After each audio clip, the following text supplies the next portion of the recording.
So you guys asked some really good questions. I'm so excited to answer them and that you guys asked them in the comment section. I always read the comments, whether it's giving me advice on how to become a better shooter, or if it's a question, I always try to answer them, or if it's an idea for an episode, I do listen. And just so you guys know, someone commented a really good idea and it's in the works, so I'm working on it. It should be coming out soon. But I love hearing from you guys because it's what makes this a community. We're all kind of doing it together. So let's just get into the Q&A. I'm in the hot seat. Let's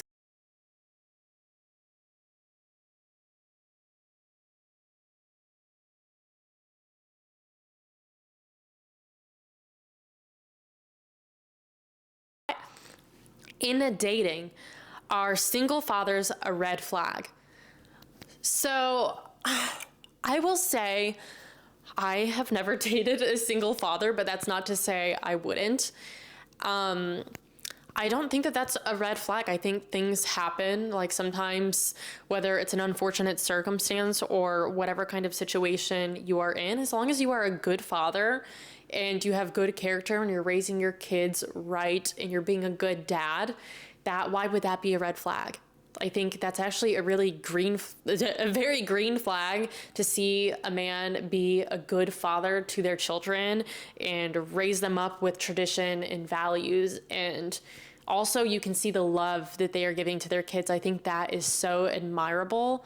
So that is a green flag for me. If you're a good father, I think that's very impressive. And I think it kind of shows your heart too, because I think when anyone has children, and especially men, you see that more vulnerable side that you don't usually see in people. So I think it can be quite telling, and it can also be a green flag. Favorite gun shot so far? So I know you guys saw that Smith & Wesson 500 revolver that broke my thumbnail. It's worse. So that one was actually pretty fun because I think the reason why it was so fun for me is because I didn't think that I was going to be able to do it. I was like scared that it was going to come back up and hit me in the face and break my nose or something, but it only broke a nail, so it's fine. I think that one was probably one of my favorites because it was unexpected of me, and then I did it and I was able to, and it just felt very rewarding, especially going on this journey of learning how to shoot guns. And starting in May, I started doing it. And seeing me come all this way and being able to do something like that, I think I was just very proud of myself.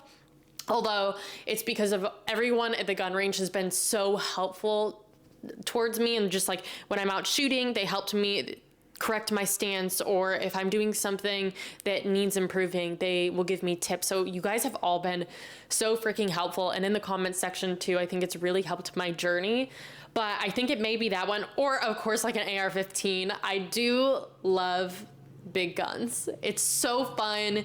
The recoil's not as bad, and I feel like I have more control over the target, and it just is a fun time. I grew up playing Call of Duty, so it kind of just feels like I am gamifying it, which again is probably, I don't know if that's a good thing, but also it's just like, it's fun, right? Like if you know proper gun safety and you feel comfortable doing it and it's going to make you feel more comfortable shooting a gun, so be it. As long as you guys are being safe. Dream carry gun. I will say, I feel like I got lucky. I feel like I do have my dream carry gun right now. It is a Sig Sauer P365, and I absolutely love it. It's perfect to carry. I know Glocks are really popular too, and they just have different triggers. I think Glocks have an easier glide with the trigger, and Sig Sauers are a little harder to like hit that wall. So I will say it's a little different shooting, but I love carrying it because I feel like I don't print as much. Like Glocks are kind of bulky, but I feel like my Sig fits perfect, especially for women. Like we're not always wearing baggy clothing, so it's kind of hard to conceal to carry.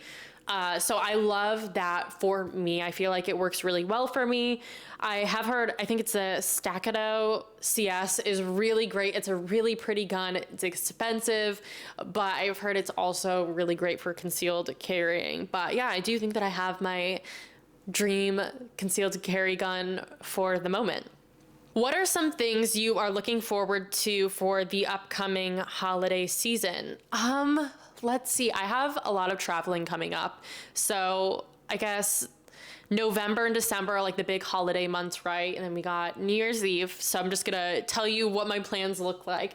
I'm going to DC in November with my sister because we just want to go on a girls trip, and we both have never been to DC, so we're gonna do it together and just to go be little tourists for the day, for the weekend. And I'm just so excited because I feel like it's gonna be a good opportunity to make memories with my sister, and we're both doing something new for the first time, and I'm just excited to squeeze her and have a good weekend with her. And yeah, I don't like, it's so nice when you're able to just spend time with your family. I live in Nashville. I don't have family here. Of course, I have like my friends, which are such a big part in my community, but it's so nice when I'm able to see family. I'm not going home for Thanksgiving because I have a lot of travels coming up before then. So I'm going to Idaho in November, and I guess you guys can guess what that's for. You guys already know. So that's coming up. I'm really excited for that. That's just something, it's not like a seasonal thing, but or like something that's celebrating the holiday. But while I'm in Nashville for Thanksgiving, I am having a Friendsgiving with all my friends that are staying back for the holiday. We're gonna go to a Titans game that weekend and probably just do some festivity things like decorating for Christmas and go to a little Christmas festival. So I'm really excited because that to me just warms my heart. It's like making these memories with my friends and getting in the holiday spirit. So that's my November. December, I am gonna go home and celebrate Christmas with my family, and hopefully go home for a week just so I can spend more time with them. And I feel like that's like the best gift of all, is getting to go home and not be in a rush, but just like spend quality time with them. So I'm also really excited for that. The thing that I'm most excited for is, honestly, this is probably gonna sound a little strange because like I always am with my family, and I was just home like 2 weeks ago with my family for a wedding. So that's why I'm not going home for Thanksgiving. But I'm excited to be home in Nashville. Like when I say home, I was like home in Michigan. But I'm excited to be at my current home in Nashville this Thanksgiving because I want to kind of just make my own traditions. Although I'm all by myself. I still have friends and I still have community, but I'm excited to kind of just start something like a little tradition and do the Thanksgiving 5K because I feel like that's so fun. I'm the girl running the 5K on Thanksgiving. You bet your bottom dollar I'm doing that. It's so fun. I just feel like it's in the holiday spirit, and you either hate me or you're with me out there running it, and you think I'm crazy, because I know a lot of y'all think that the 5K runners on Thanksgiving are crazy, but I love doing it. It just like gives me something excited to wake up on Thanksgiving for, and then just like cooking with my friends and listening to music and just being together. I think that's going to be a fun tradition I'm going to be able to start because I'm 26 and gosh, I just need to start my own traditions. What is one thing guaranteed to make you smile? If you don't know this already, guys, I'm such a goofy girl. I love goofy jokes. I love to just be wild, and like I have a good sense of humor. I like to think so. I have a dark sense of humor, and I love jokes, and I love making light of things because life can be so heavy, and it's okay to be like deep sometimes, but I love to just like be a light and laugh. So I think one thing that just like makes me smile, is like a little joke. Like I think especially like if it's like like if you're in a tough conversation or something, like being able to like laugh a little. And I feel like I'm always like smiling because I just feel like if I'm smiling, other people are more prone to smiling, and it just kind of spreads, right? So I would just say like if I'm like laughing or I'm with my friends, like if I'm with my friends, we're always like laughing and having a good time with each other and just like making the most out of life. So it's just like those little moments that make me really happy. It's like spending genuine time with my friends and making memories. So how did I end up collaborating with GrandThum? So Megan, who used to be on this channel, actually reached out to him. We were trying to find people like that we wanted to collaborate with. We sent him an email, and 2 days later we got an email back and he's like, yeah, come out to Idaho. And that was just like the craziest thing because also we've never met him in person. We did like video calls, but we've never actually like met him in person. So we were just flying across the country to go see GrandThum and go hang out with a stranger. And my parents were like, what? You can't just meet someone on the internet and fly across the country to go hang out with them. That doesn't make any sense. I don't think they really understand the whole YouTube thing, but I'm like, I promise it's safe. So It's not as crazy as it seems. Like, this is work. What do you think is a suitable course of action for the future, considering that the vast majority of conservative politicians have over the years proven themselves to be, if not more, morally bankrupt as liberals? If you go right, where does it stop? I think this is a very great question. It's very thorough, it's very detailed. And I think what you're kind of referring to, if you go right, where does it stop? Like the far right, big conservative, right? I think that's really tough because I think that they're like, we're called extremists one way or the other. If you are far left, you are an extremist, you're a leftist extremist. And then if you're far right, you are radical. And like some people would say that that's like Candace Owens or, fill in the blank. I think there is a middle ground. I think that there is, like, you don't have to spread hate. I think there's a way to have a conversation about, like, if you have different opinions, I think you can come at it conversationally. I think there's a difference between talking at people and talking to people.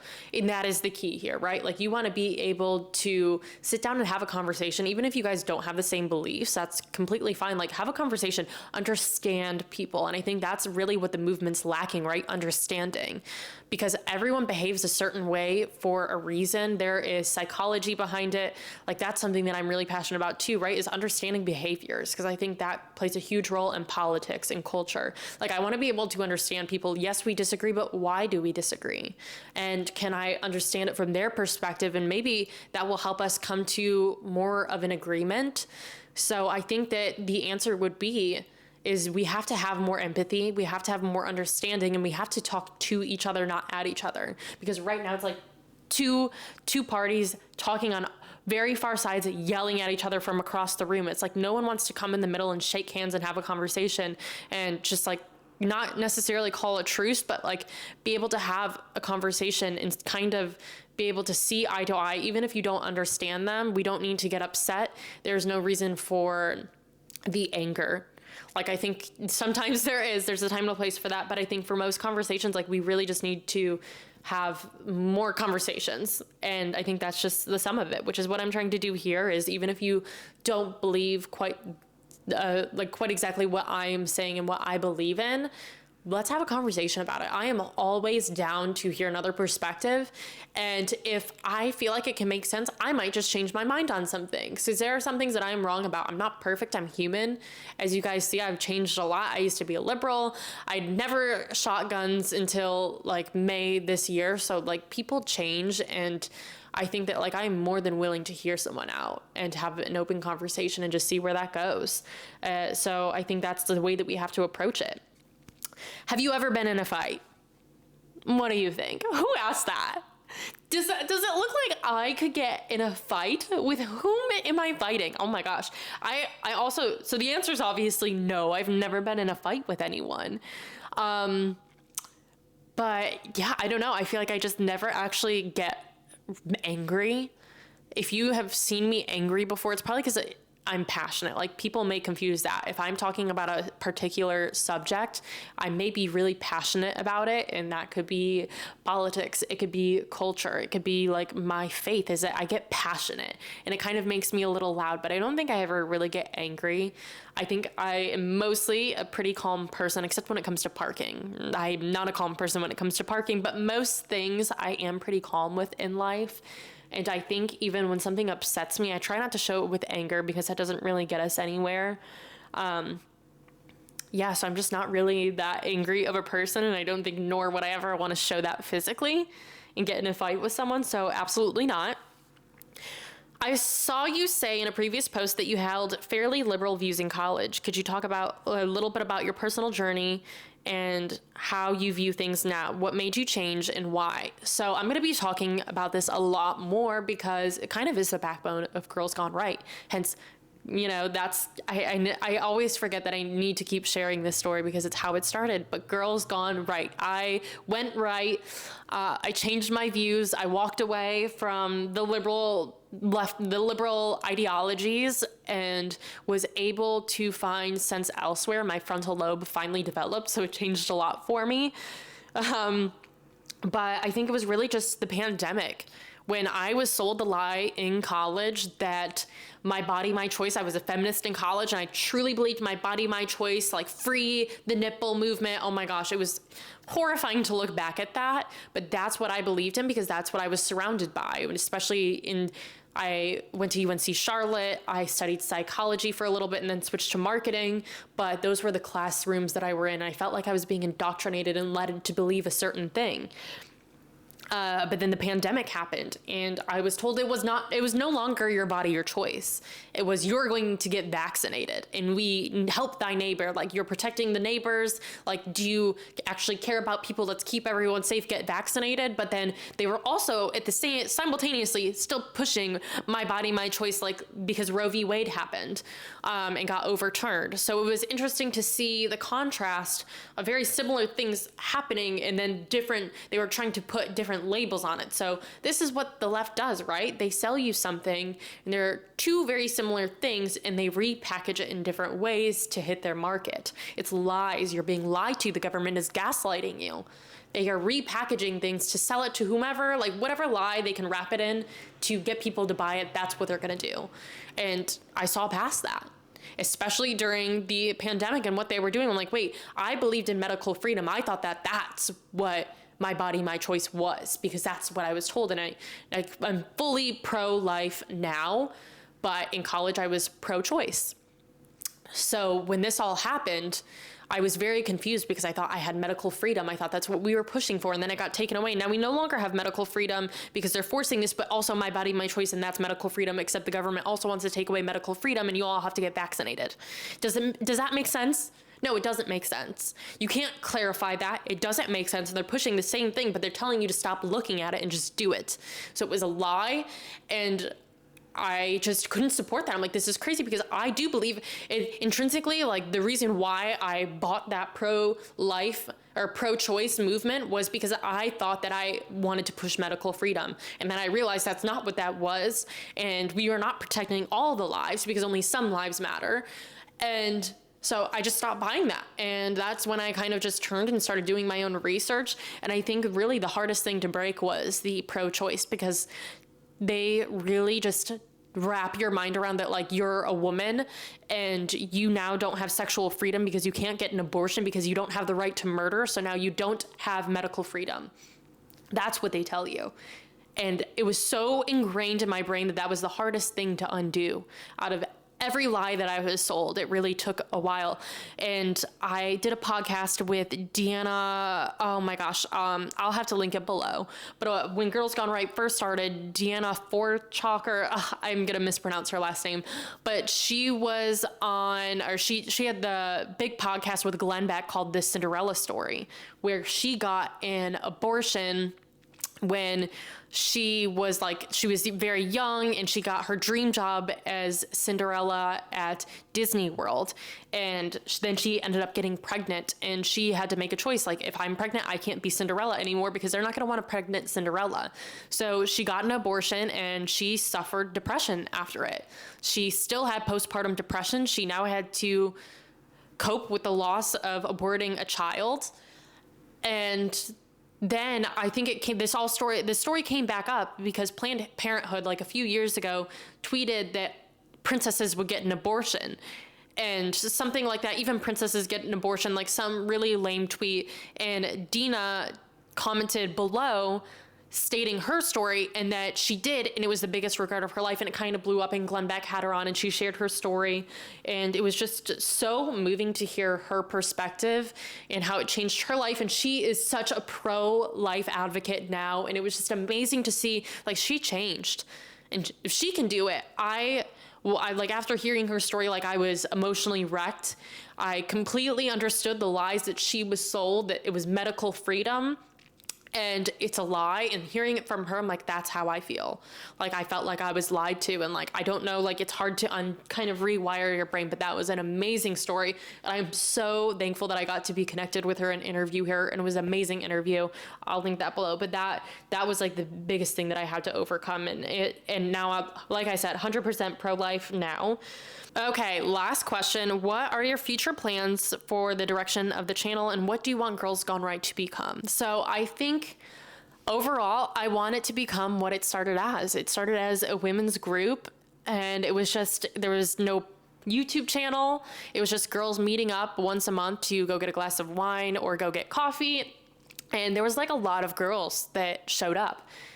And it just made me feel less alone. And I was able to have these conversations and hear from other women and not feel hated, because on social media, especially during COVID, I felt really hated for my beliefs. And then it started to turn into a podcast where I interviewed Jason Miller, the CEO of Getter. And then I interviewed a widow who lost her husband to complications of the COVID vaccine. I got to be a platform for that. And I think that's really what I want to do, is be able to give women a platform to speak on, to help spread information and educate so they can speak on certain subjects and feel like they're properly equipped to go out there and fight this culture war. Because I felt like I didn't have that. Like, I know you have, like, now I don't think that there was a turning point on my campus, but I would love to be able to be more into the advocacy, and maybe like a nonprofit, and just really help give women a voice, because statistically there are less women in politics than there are men, and that's just statistics. So I just think that that's something that I really want to give back to. And also just like looking back at my life in college, I felt like I was indoctrinated. I felt like I was being brainwashed by my professors and their beliefs and everyone else's beliefs. It was all so liberal, and I was just being fed these lies. And I wish at that time I had something else. I don't think that we had Turning Point on the campus at that point. So I wish that there was just a group, like, especially as a girl, like, that did not know much politics in college, I wouldn't know what to do if I walked into a room and there was like mostly guys talking about politics. Like, I would just feel like I don't want to be involved in that conversation, because like, what do I have to add? They're probably going to outspeak me or know more than me.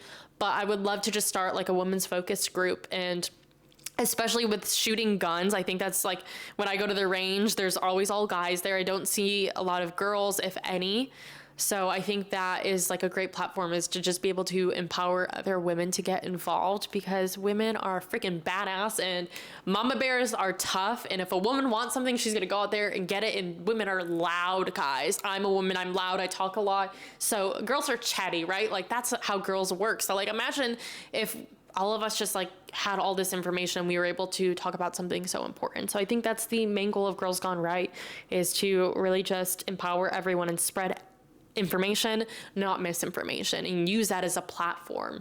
And I think that's especially going to be crucial in 2024, because that's when shit hits the fan, and it's going to get wild. So I'm going to hopefully be able to just use this platform to, you know, spread education and to also do more interviews. That's how Girls Gone Right started, was an interview on the RSS feed, just interviewing people. So hopefully I can get back into that and just interviewing more people, especially as the election comes, so I can actually spread the information and talking points. So that was the Q&A. Thank you guys for leaving those and just always commenting. There's so much conversation going on in the comment section, and it's so nice to like see this community that is being built.